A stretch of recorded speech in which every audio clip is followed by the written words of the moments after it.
Hey, good Wednesday morning. I guess hump day hits a little bit differently when you're on vacation than it does in the middle of the work week. But here we are on Wednesday. Want to wish all the Bible study folks at New Friendship a good day today. Our Bible reading today comes from Deuteronomy chapter 5, the fifth chapter of Deuteronomy. The name Deuteronomy itself means second law. And it wasn't where Moses, the Lord through Moses, gave us a second law. They just repeated the first law the second time.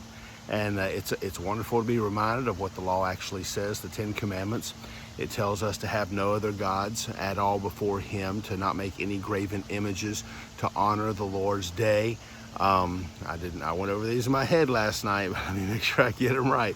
To honor the Lord's day, to not take the Lord's name in vain, to honor our parents, to not kill, to not steal, to not commit adultery, to not bear false witness, and to not covet. So those are the 10 things in the 10 Commandments.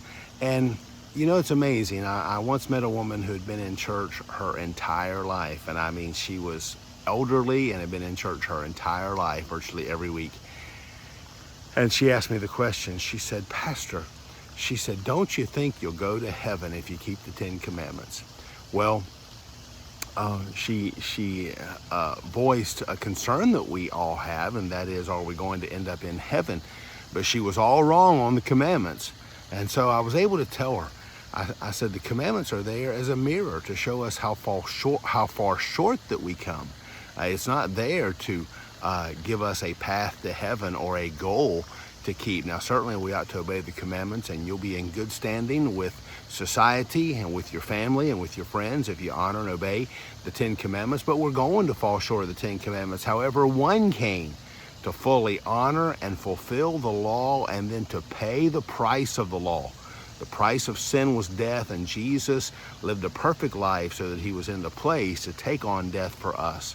He conquered death, rose from the grave, and by putting our faith in him, we can have everlasting life. So I encourage you to do that, but thankful for the commandments. They are a great reminder for us and a great blueprint and map toward holiness. And that certainly ought to be our goal. Hey, I hope you have a great Wednesday for his glory. May God bless you. Thank you to all those. Carla has a Facebook post this morning. Thank you to all those who worked on the Blueberry Blessing Bash. And I know you had a great day yesterday and were a sweet blessing to many of our shut-ins. So thank you for all of that. Have a wonderful, wonderful day. Take care and God bless.